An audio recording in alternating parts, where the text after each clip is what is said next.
Team India young batter Tilak వర్మపై దిగ్గజ cricketer Sunil Gavaskar ప్రశంసల జల్లు కురిపించాడు. పాకిస్తాన్ ప్రధాన పేసరైన షాహీన్ షా అఫ్రిదీని నెట్ బాల్ స్పిన్నర్లా తిలక్ వర్మ చితక్కొట్టాడని కొనియాడాడు. అతని విధ్వంసకర బ్యాటింగ్తో 7 బంతులు మిగిలి ఉండగానే టీమిండియా విజయాన్ని అందుకుందని గుర్తు చేశాడు.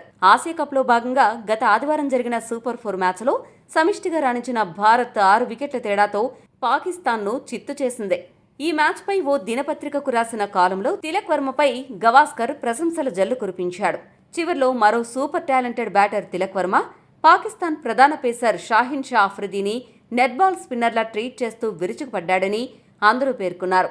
దీంతో కొన్ని బంతులు మిగిలి ఉండగానే టీమిండియా విజయం సాధించిందని గవాస్కర్ చెప్పారు.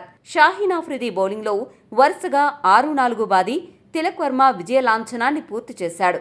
ఈ మ్యాచ్లో 3-5 ఓవర్లు వేసిన ఆఫ్రిదీ 40 పరుగులిచ్చి 1 వికెట్ కూడా తీయలేకపోయాడు. సైమ్ అయూబ్ 3 ఓవర్లలో 35 పరుగులు సమర్పించుకోగా అబ్రార్ అహ్మద్ 4 ఓవర్లలో 42 పరుగులిచ్చి 1 వికెట్ తీశాడు. ఈ గెలుపుతో ఆసియా కప్లో భారత్ ఓటమెరుగని జట్టుగా నిలిచింది. తదుపరి సూపర్ 4 మ్యాచ్లో బంగ్లాదేశ్తో భారత్ తలపడనుంది.